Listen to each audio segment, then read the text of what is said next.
하나님 말씀은 마태복음 24장 37절에서 51절까지의 말씀입니다. 노아의 때와 같이 인자의 맘도 그러하리라. 홍수전에 노아가 방주에 들어가던 날까지 사람들이 먹고 마시고 장가들고 시집가고 있으면서 홍수가 나서 그들을 다 멸하기까지 깨닫지 못하였으니 인자의 맘도 이와 같으리라. 그때 두 사람이 밭에 있음에 한 사람은 데려가고 한 사람은 버려둠을 당할 것이요 두 여자가 맷돌질을 하고 있음에 한 사람은 데려가고 한 사람은 버려둠을 당할 것이니라. 그러므로 깨어 있으라. 어느 날에 너희 주가 임할는지 너희가 알지 못함이니라. 너희도 아는 바니 만일 집주인이 도둑이 어느 시각에 올 줄을 알았더라면 깨어 있어 그 집을 뚫지 못하게 하였으리라.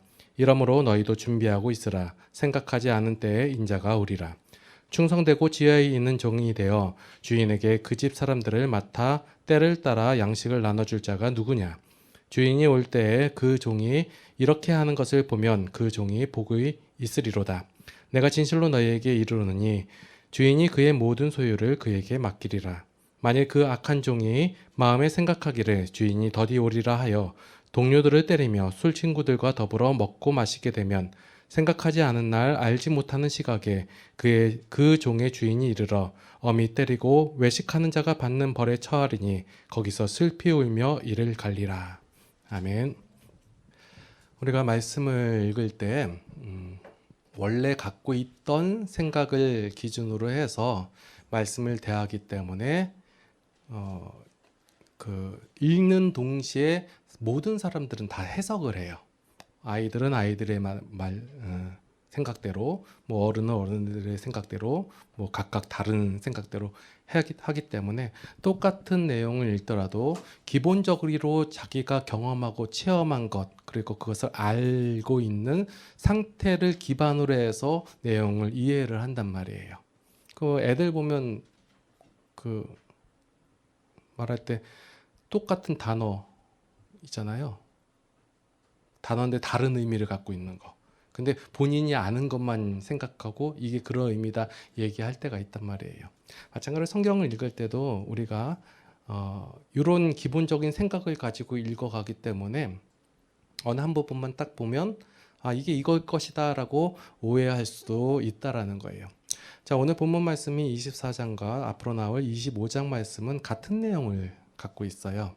연결되어 있는 말씀이에요. 그리고 23장과 24장이 따로 떨어 있는 게 아니라 그 23장 내용을 설명하는 내용이거든요.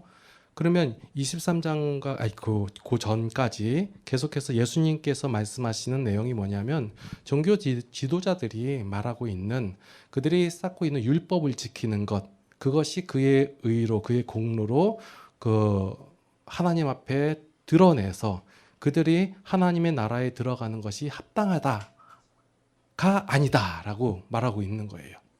그래서 예수님께서 성전 위에 베드로가 이제 그들이 쌓은 성전을 보고 아름답고 이와 같은 게 있겠습니까? 라면서 막 뿌듯함으로 얘기할 때 예수님께서 그것을 돌 위에 돌 하나도 남기지 않고 무너뜨리리라 라고 말씀하시는 거예요. 너희들이 쌓은 공로로는 하나님의 나라에 들어갈 수 없고 너희들의 행함과 너희의 열심과 노력으로는 그것이 하나님 나라에 들어가는 근거가 될 수 없다라고 라는 의미로 말씀하셨는데 제자들은 이제 그것을 어떻게 받아들였냐면 마지막 날이에요. 징조로 받아들이는 거예요. 성전이 무너진다. 우리가 쌓은 것이 다 무너진다. 이 아름다운 것을 무너뜨리는 그때 종말이 아닌가 하면서 종말 때에는 마지막 때에는 어떤 일이 일어나겠습니까? 라고 징조를 물어본단 말이에요. 이게 지난주까지 내용이에요. 자, 오늘 본문 말씀들을 보면 사람들이 베드로와 같이 예수님의 말씀을 종말에 대한 예언으로서 종종 오해를 하고 있어요. 물론 그렇게 이해하고 읽어도 괜찮아요.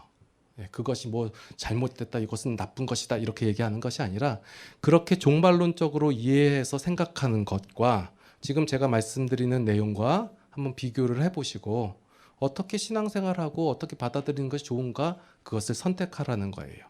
만약 이 말씀을 종말론적으로 이해를 한다면 요즘 이제 오늘 본문 말씀에서 많이 나오는 깨어있으라, 준비하라 이런 내용 많이 들어보셨죠? 여러분들 항상 깨어 있으세요. 철야 기도도 하시고 새벽 기도도 하시고 잠깐 동안 주무시는 건 그거 어떡하죠? 예, 하여간 깨어 계시고 늘 준비하고 계세요. 준비하라. 준비가 조금이라도 안 돼 있으면 어떡하죠? 어떻게 해요? 아, 예수님 조금만 더 늦게 오세요. 아직 준비가 안 됐습니다. 계속 이 상태잖아요. 이렇게 한번 신앙생활 하세요. 예, 괜찮아요. 예, 저는 요걸 하고 오늘 말씀을 한번 중점을 준비하라 아니면 깨어있으라 이쪽에 두지 않고 강조하는 것이 주의 임하심, 인자의 임함 여기에 강조를 두고 말씀을 드릴 거예요. 자, 죄인의 시대라고 말씀을 드렸어요. 죄인의 시대가 다음에 이제 인자가 오시는 그 시대예요. 그 인자의 임함이 오늘 본문 말씀에 보니까 노아의 때와 같다라고 말씀하시는 거예요. 자, 노아의 때가 언제죠? 아주 옛날이죠. 그죠? 이것은 노아의 때라는 그 한정된 시간을 얘기하는 것이 아니라 모든 인간의 죄인의 시대를 대표하고 샘플로서 말하는 거예요. 그러면 그 시대 때 어떻게 됐나요? 자, 요거 말씀을 조금 드릴게요. 자, 노아는 죄인이에요, 의인이에요?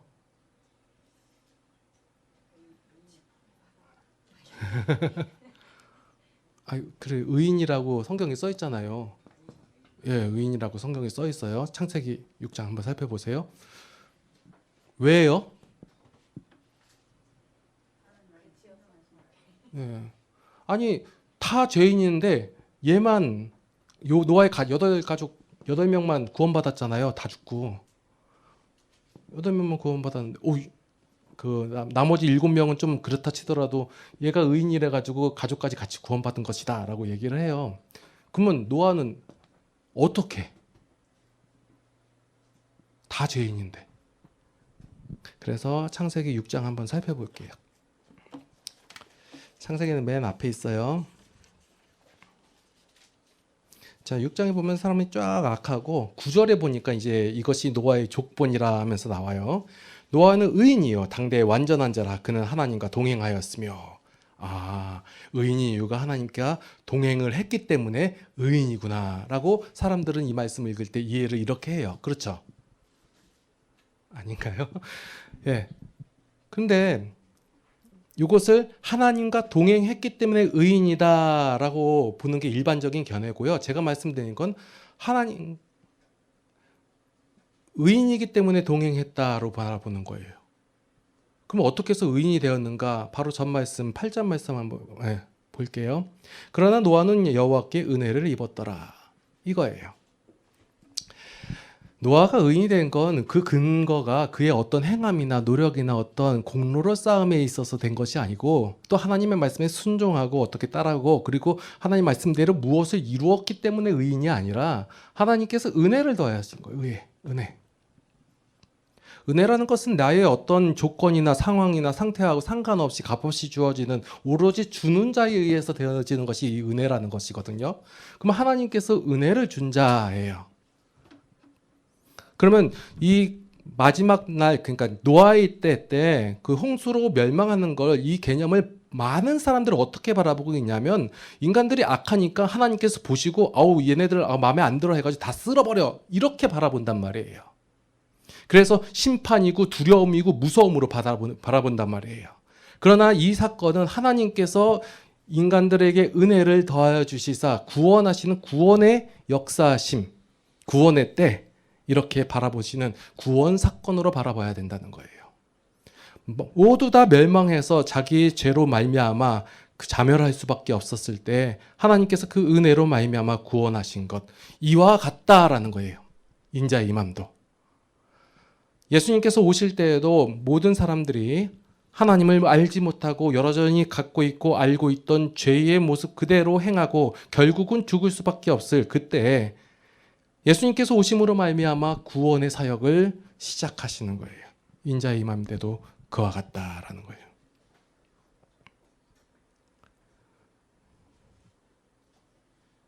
노아의 때 사람들은 아무도 홍수가 일어날지 모르고 있었어요. 노아도 뭐 홍수가 일어날 거라고 생각도 안 하고 있었어요. 그냥 시키니까 한 거예요. 그때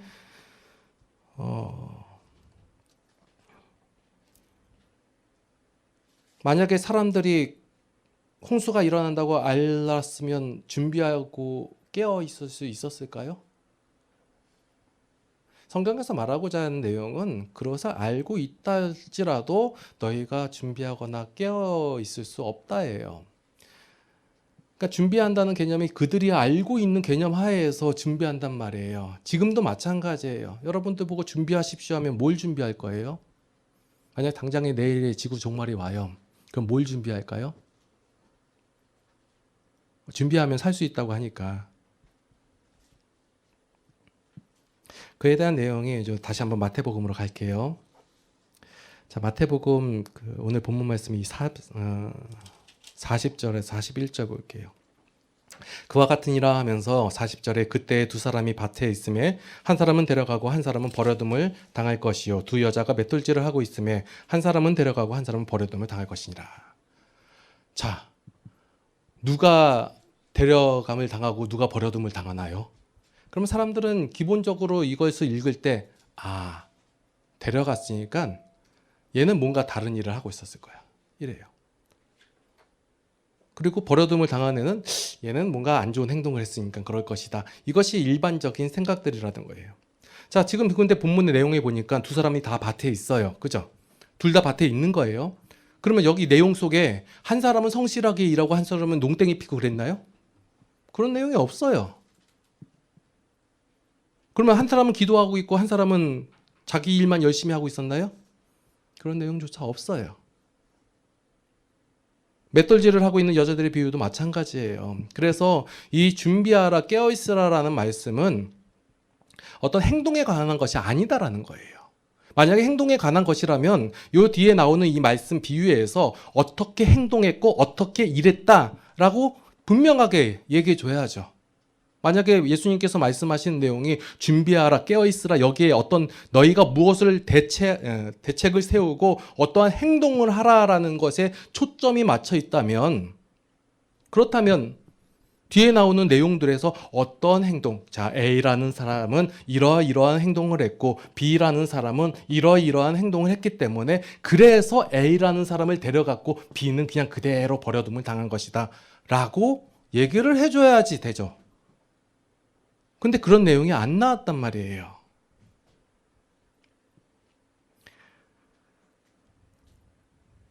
그러면 그래서 그 뒤에 나오는 42절부터 44절까지 말씀 한번 읽어볼게요. 그러므로 깨어있으라 어느 날에 너희 주가 임하든지 너희가 알지 못함이니라. 너희도 아는 바니 만일 집주인이 도둑이 어느 시각에 올 줄을 알았다면 깨어있어 그 집을 뚫지 못하게 하였으리라. 이러므로 너희도 준비하고 있으라. 생각지도 않은 때에 인자가 오리라. 이 말씀을 읽으면 여러분들은 어떤 생각이 들어요?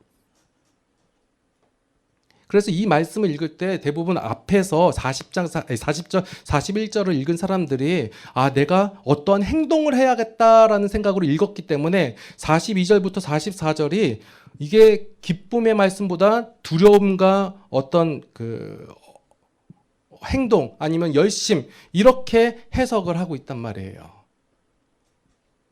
어느 때 올지 모르니까. 예. 또 여기 예를 들었는데 도적을 비유로 들은 바람에 예수님이 꼭 도적처럼 나타난다고 생각을 해요. 그러면 도적은 누구예요? 훔치고 때리고 부시고 멸망시키는 것이니까 예수님도 그렇구나 라고 이해를 한단 말이에요. 우리 무의식 중에. 여기서 도적이라는 것은 정해진 시각이 아닌 때에 임하는 것에 대한 비유로서 말씀하는 것인 것이지 도적이 와가지고 훔치고 빼앗고 이런 거에 초점을 맞춰서 얘기한 거 아닌데 사람들은 도적하니까 마지막 때 예수님이 임하면 어떻게 네가 한 행실대로 심판하신다. 심판하시니까 나 이거 잘못한 거 많은데 혼나겠구나. 예수님이 안 오셨으면 좋겠다. 이거란 말이에요.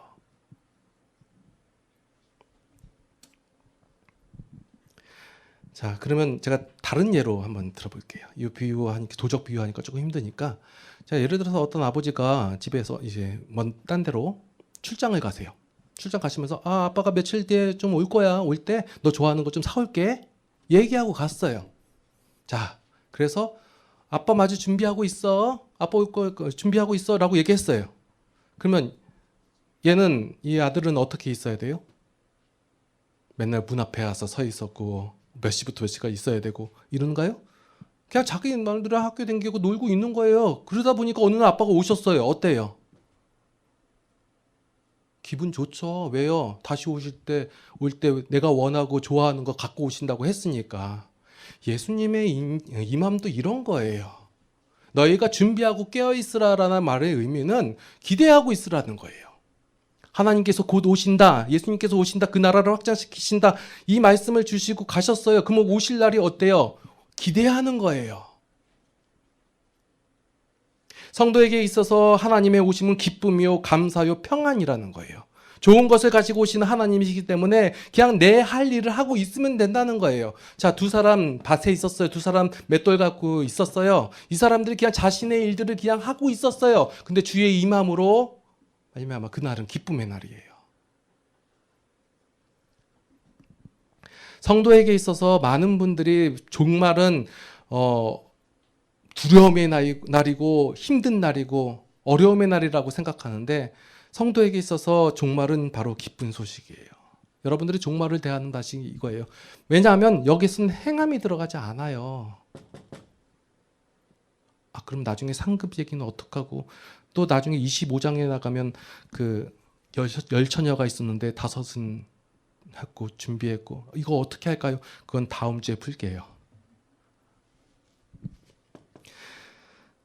자, 그리고 나온 말씀이 이제 45절부터 51절까지 말씀이 지혜롭고 충성된 종에 대한 얘기예요. 앞의 내용은 우리가 일반적으로 그렇게 해석을 했기 때문에 뒤에 나오는 45절부터 이하의 말씀은 또 두려움의 말씀으로 다가온단 말이에요.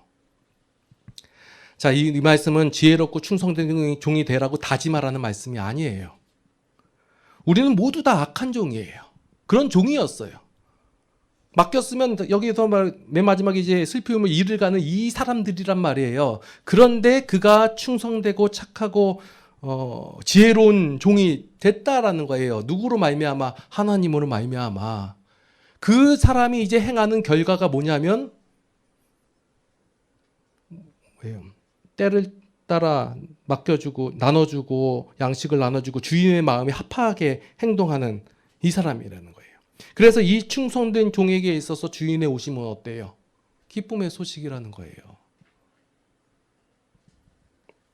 제가 이 말씀을 왜 계속해서 반복하냐면요, 앞서서 예수님께서 23장까지 말씀하신 내용들이 뭐냐면, 너희들의 조건과 너희들의 공로로 말미암아 되어지는 것이 아니다. 결국은 어디까지 가냐면 이제 나오는 이제 십자가 사건까지 나오거든요. 26장에 이제 예수님께서 십자가 지신다고 말씀하시니까 그 십자가 사건까지 이루어져야 되는데, 왜 십자가여야 하며 왜 예수님께서만이 하실 수밖에 없는가를 계속해서 말씀하고 계시는 거예요. 너희들은 율법을 통해 될 줄 알고 했는데 봐라 어때나 안 되지 않는가. 그래서 왜 이런 생각들을, 왜 유대 지도자들은 그런 생각을 가지고 거기에서 목숨을 걸고 그렇게 행동하고 있었냐 하면, 모든 인간들은 어떤 생각을 갖고 있냐면, 반응이라는 게 나오려면 어떤 조건이 주어진다고 생각해요. 일반적인 거예요.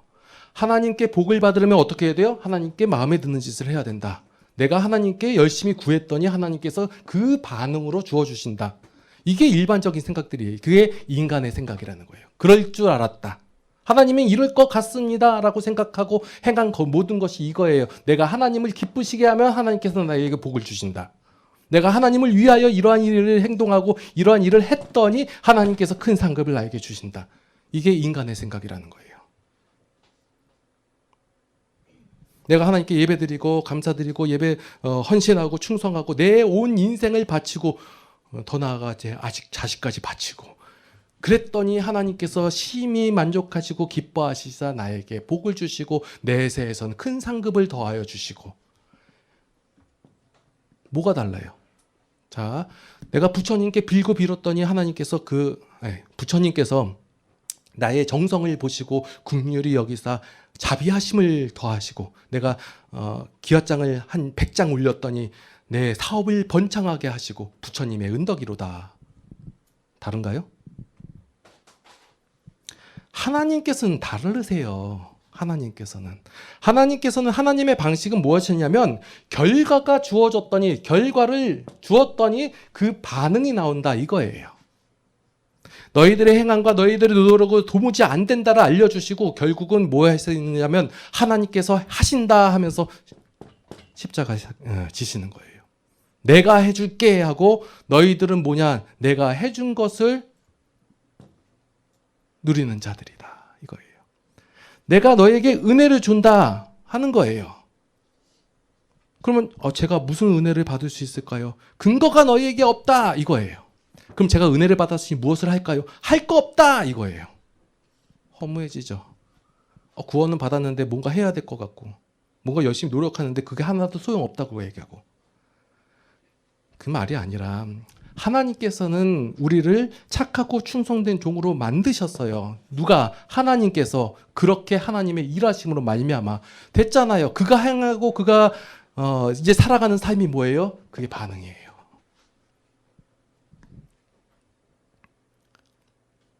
당시 유대 종교 지도자들이나 아니면 지금 현재 많은 분들의 아니면 세상에서의 교훈은 뭐냐면 복을 얻으려면 당사자가 조건을 쌓으라는 거예요.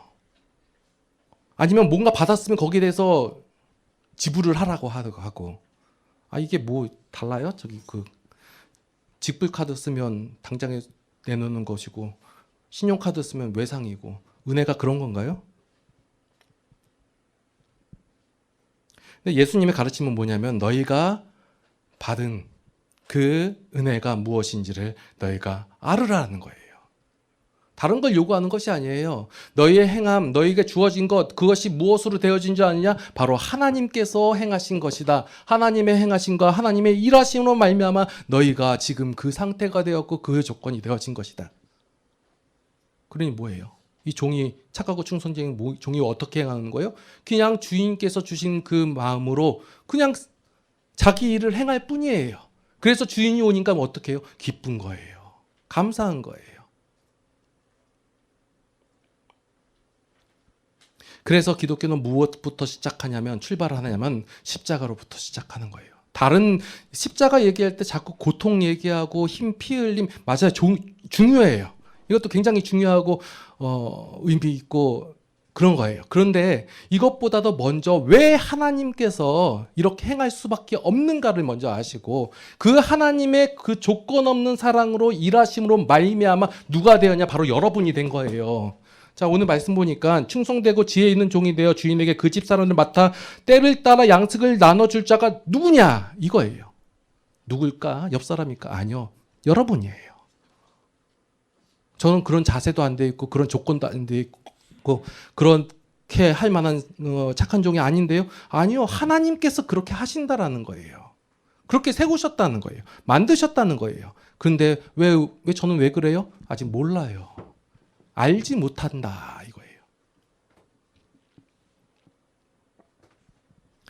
그래서 성도의 행함, 성도의 노력, 성도의 어떤 공로 이러한 것은 어떤 복을 받기 위한 근거, 이것을 행함으로 어떤 상을 받기 위한 내용이 아니라 하나님의 은혜에 대한 결과라는 것을 날마다 인정하며 살아가는 거예요. 여러분들이 오늘 예배를 왜 오셨어요? 오늘 왜 찬양을 하고 왜 여러분들이 하나님께 기도하고 말씀을 듣고 그래요? 하나님께서 여러분들에게서 행한 그 은혜에 대한 결과라는 것을 여러분들이 인정을 하고 있는 거예요. 그러하기 때문에 나타나는 반응이 뭐냐면 이제 그 나중에 또 보면 25장 이후에 보니까 또 이제 이 사람들의 반응이 나와요. 제가 언제 하나님께 대하여 이렇게 했나요? 라는 반응이 나와요. 우리의 신앙이 이거예요. 언제까지 깨어있으라 준비하라는 말 때문에 신앙생활을 힘들어하고 언제 오실까 두려워하며 그분이 오시는 것이 최대한 느려지는 것이 나에게 좋겠습니다 라고 말하고 있겠어요. 여러분들의 삶을 살아가시는 거예요. 하나님의 은혜를 깨달아 알아가면서 그리고 그 하나님께서 주신 마음으로 살아가는 거예요. 그러니 주인이 올 때가 얼마나 기뻐요. 기도하시겠습니다. 하나님의 은혜에 감사를 드립니다. 우리는 우리의 어떤 노력으로 어떤 열심으로 어떤 행함으로 말미암아 하나님께 복 받을 줄 알았습니다. 그런데 우리 자신을 돌아볼 때 우리의 완악함을 깨닫게 됩니다. 우리와 악함이 있기 때문에 하나님을 도무지 섬길 수 없고 하나님께 의로운 행동을 할 수 없음을 우리가 이제 고백합니다. 하나님의 은혜로만이 우리가 하나님 앞에 나아갈 수 있으며 하나님의 은혜만이 우리가 내세울 수 있습니다. 우리가 삶을 살아가면서 우리의 조그만 어떠한 행함을 하나님께 근거로 내밀 때가 있습니다. 하나님, 이러한 저의 완악함을 용서하여 주시옵소서. 이제 날마다의 삶 속에서 하나님을 고백하기로 합니다. 하나님께서 어떻게 우리에게 행하셨고 우리를 얼마나 사랑하셨으며 우리를 얼마나 위하시는지를 우리가 삶 속에서 경험하며 체험하며 고백하게 하여 주시옵소서. 그래서 날마다의 삶 속에서 그 하나님을 인정하는 우리의 신앙이 되게 하여 주시옵소서. 이제는 우리 주 예수 그리스도의 무한하신 은혜와 하나님 아버지의 극진하신 사랑하심과 성령님의 감화 감동 교통 인도 보호 역사하심이 이제 하나님 안에서 그 하나님을 고백하며 인정하며 누리며 살아가기를 원하는 모든 성도들 머리 위에 이제로부터 영원토록 함께 하시옵기를 간절히 축원하옵나이다. 아멘.